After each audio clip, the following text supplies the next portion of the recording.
Hey everyone, this is Austin Schur here with We Write About Music, and today I am back on again with one of my favorites, Wildcat Hawkins.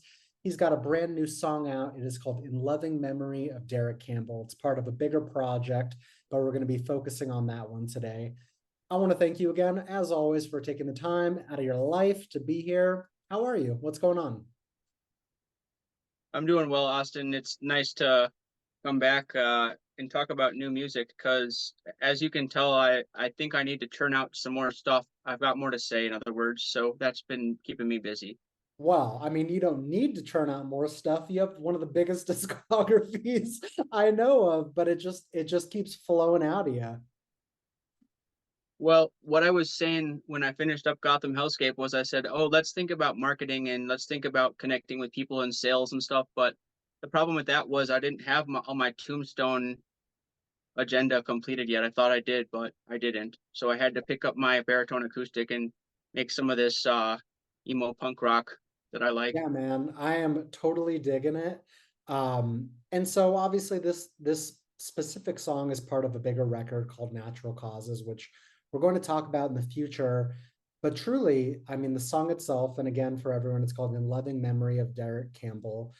It truly does feel like one of the many highlights on this record, both lyrically, sonically, and just the way that you carry your vocals. Um, I've got a million questions to ask you about it, but I want to open the floor to you to hear all about it, man. How did you get the inspiration for this specific single?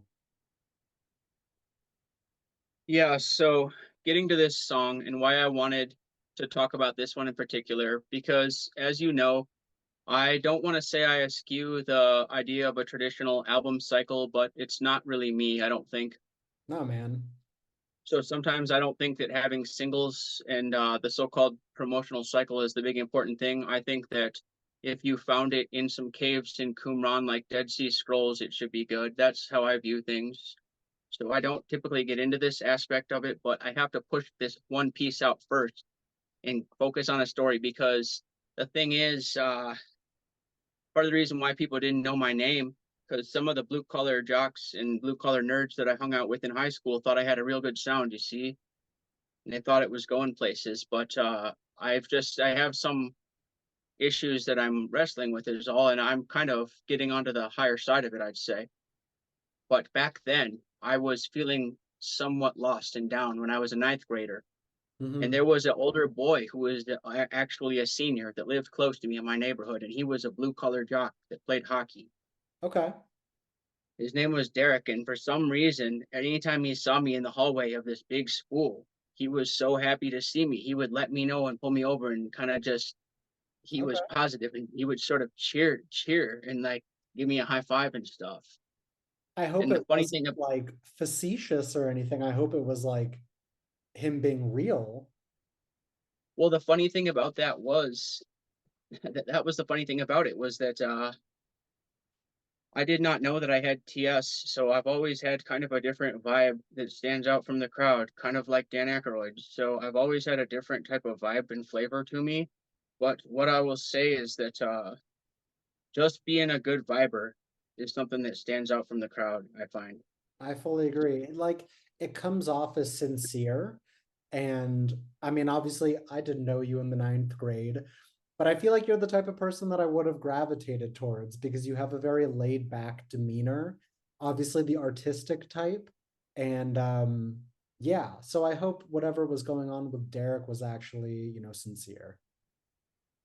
It was for sure. That was the thing I could tell because when you run into someone who is a real good viber, what I think is that some kind of magic happens, it feels like to me, when someone has a good smile and they're really positive and they're not making fun of you by any means. What it is actually, it's kind of like you pulled somebody out of the crowd and said, "Hey, I thought everyone here was an automaton. I thought everyone here didn't get it. I thought that I was somehow outside of things because I have a different type of vibe that's quite positive, actually. And it's that positive vibe that makes me feel lonely at times, as odd as that sounds. And I think there was something going on there. I really do. Absolutely. So there was a Well, pain. There was a pain that I had inside. If you knew, I went to church every morning before school, but I kept that wow. information in the closet. Every morning?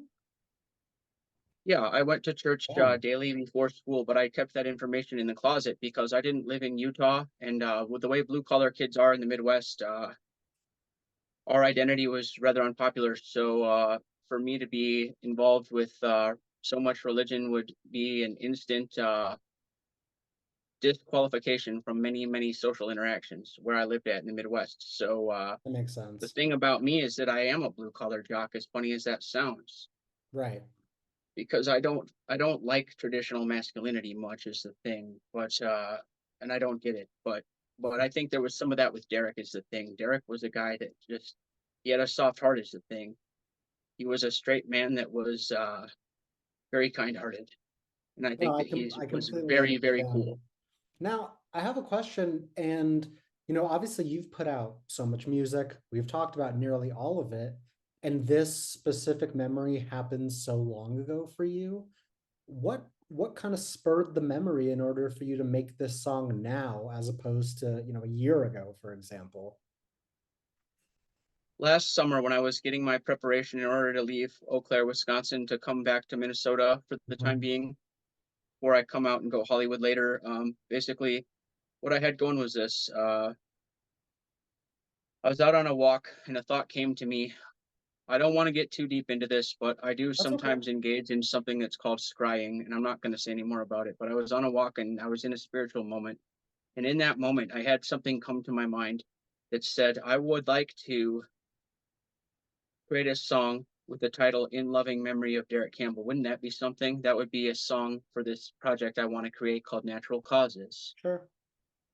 And in the moment that that thought came into my head, I couldn't forget it because I just sort of opened my eyes and I was just looking right into a number 33 when my eyes opened. So I said, I think I'll go with that because I was walking past somebody's house that was on a 33 in their address, and there it was right in my eye. I said, I think I'll go with that. And it came back to me later on. I said, yeah, let's try that. So the thing is, Derek stayed in our hometown, and he ended up exiting the frame when he was 21 years old as a young man, and I think that he was an awesome guy, and I think that people who end up taking their own life uh, have a lot to offer. You might not realize this, but just because they're in that dark type of place and they can't figure out how to get out any other way, that doesn't mean that they have only a little bit to offer.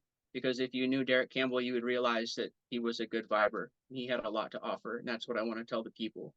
I love that, man. Are you by any chance in contact with his family? I'm not right now, but I have the feeling that they'll find out that this song was created because it's a good quality song. I mean, I hope so. And if they don't, like, I think it would be an honor for you to share with them potentially. I'm gonna show it to them at some point if they don't just hear about it through the grapevine. Right. I've got to get to that soon, I think. No, I completely understand that. That's a very real thing. I just think like, obviously I've had, people in my life that have passed away and this and that. And if I knew that a third party put together just a truly immaculate and beautiful song for them, like I would just want to send it to them immediately. It's such a nice thing that you've put together here. Basically, the song itself, and it actually goes very much in line with your most recent music, is that like the genre, the tone, and the emotion of it all is extremely raw, and I feel it's 100% like imparted by the guitar and the stripped back nature of it. So I guess, like what was the thought process when actually creating the blueprint for this song? Yeah, so this song is improvised. I wanted to give that a try. I wanted to see if I could record this Natural Causes project over one weekend, doing nothing but recording for the most part. So Okay. I was sitting here in this area with good acoustics that I'm in right now, where I have it prepped for this, and I was improvising after work. It was late at night on the weekend, Friday night. I Nice. get off work at 9, come home, and I'm just up all night recording, Yeah, man. get a few songs done, and this one was improvised. So I started playing some chords, and I had the strongest feeling come to me. such a strong feeling. I didn't know it'd be this song that I was about to play exactly, but I started singing and the words came out and I said, "Whoa, I said this sounds like I'm making that one song that I was just thinking I needed to make. Let's keep it going." So I kept playing, and what I think it sounded like was a bit like Pearl Jam, where the Totally. chords and I the definitely get vocal a Pearl reminded me of Jam Pearl vibe Jam a to it. little bit. I get a Pearl Jam vibe to it, but you may not recognize. Are you familiar with a band called Pine Grove by chance? I don't know who they are. I'd have to check them out. That's okay. And I don't know why, because a lot of your other music doesn't necessarily remind me of them. This song specifically, though, I really got a feeling from it. They're one of my favorite bands. And I say that because like the song really like spoke to me. It's one of those songs that you're immediately kind of immersed in everything that you put into it. Obviously, it's a very personal song. I think that the listener gets an idea of what it's going to be about just on the song title. But once you start into the words and once you've sort of created like the body of it, man, it just takes you by hold. And I know that so much of your music is improvised, but it literally it blows my mind that you're able to create something so serious and so powerful just completely out of thin air. What I want to say about that is this, and I got to this when I was talking about Handshake Deal because Yeah. something similar happened with that. All I knew in this case was that I was hoping for something special to happen. And what I think is that when I made that, that something special happened, that there was something special to it, that it was a spiritual kind of moment, that I conjured something up, is what I believe.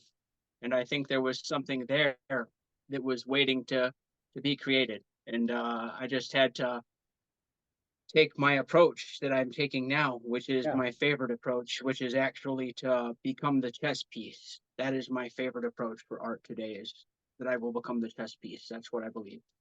That's poetry right there, man. I'm serious. That's pure poetry.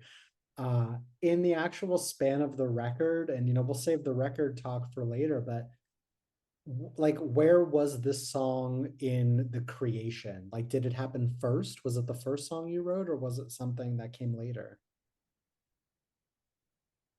I'm trying to geez, I wish I could remember that. It's a bit of a blur remembering this because of how intense it all was for me. Yeah. But it was recorded the same night as these bookend tracks, Natural Causes Parts 1 and 2, which were also Oh, entirely improvised, I'll okay. say. Those had more of an emo core sound, the Sure. acoustic rock, but kind of like, I don't know, like Third Eye Blind or ish, or like Jimmy Eat World type of vibe to it, but Yeah. like kind of emo-ish. But yeah, basically, when it came to me, it was very powerful, and I've never had an experience like that before. Nothing else could be said to be the same. The thing I like about playing acoustic is that I'm in control of the phrases and the way they move. I am the conductor when Oh, it yeah, comes to the dude. time You are the and the puppet tempo. master of your own music. And that's the amazing part. I don't have to coordinate with any drummer, so then all kinds of weirdo things that are actually weird in a very good way, in my opinion, can Yeah. happen. That's kind of somebody liked one of my clips the other day from this song in the background, and then I looked at the page on Instagram, and the guy's name was like some tribute to Led Zeppelin.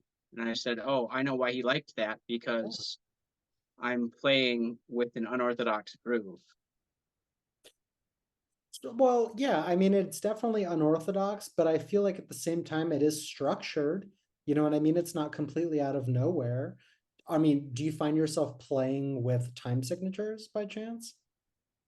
It's cohesive, like what I'm playing sounds cohesive. Okay. And that's what I've been told.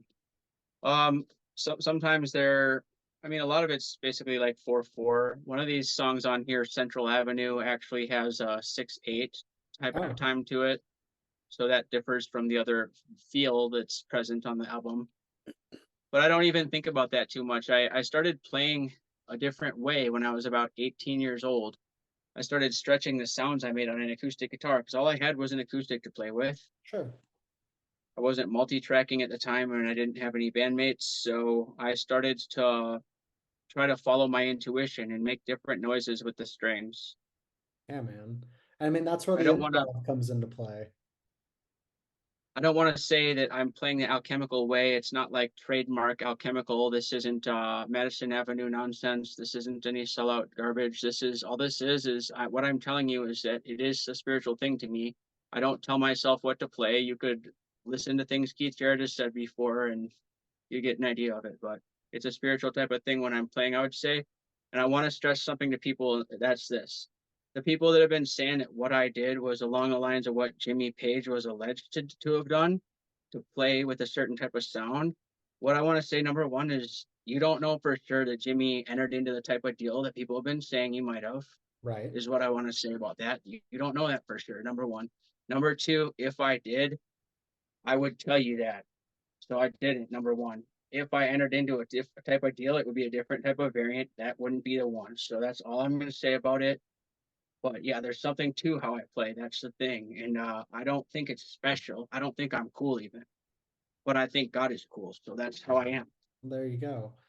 Um, essentially, I've got like one more question to ask you regarding the song, and I want to leave it open-ended for you. I think a lot of people that listen to this song, they're going to resonate because everyone has lost somebody.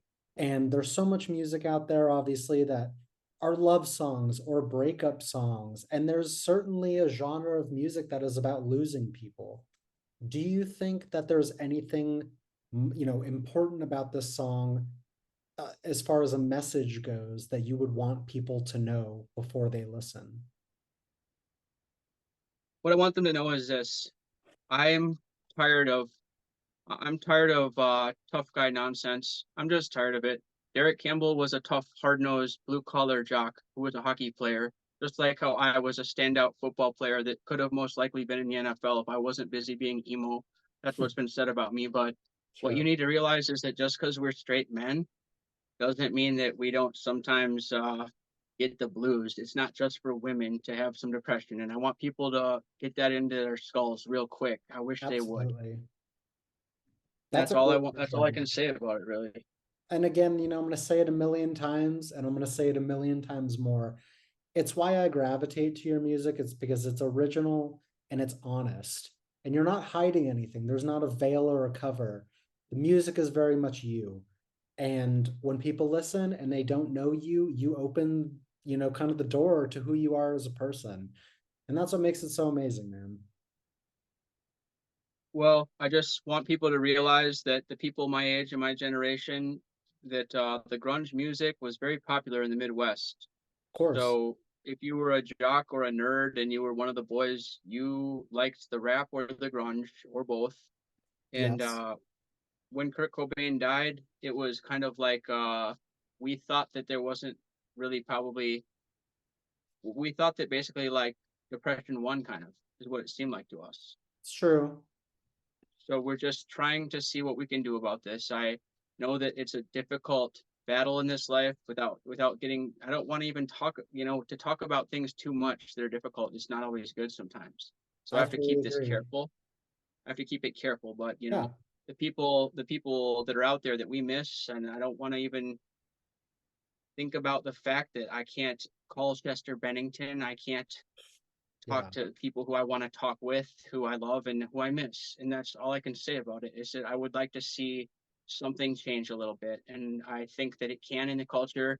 People are trying really hard, such as Dave Grohl and others are trying very hard. And I just want people to know that when you come with me and you hang out and you vibe out, that this is a healing type of environment, and that uh, I want everyone to know that uh, the best thing in my eyes, I'm just trying that someday I will die of natural causes. That's Yeah, what I'm man. thinking. That's That's what I'm thinking.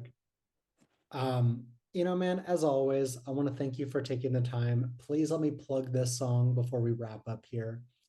For everyone that didn't miss it, for everyone that did miss it, the song is called In Loving Memory of Derek Campbell. We will have the links in our articles that you can listen and share and follow along. And I also implore you to check out the full album, Natural Causes. We'll have the links so you can enjoy. And as always, thank you for taking the time and being open and honest. Yeah, it's fantastic, Austin. Sure, you were the bomb. I will chat with you again soon. Sounds good, man. All right. I'll talk to you later. Bye bye. Yes, see you around.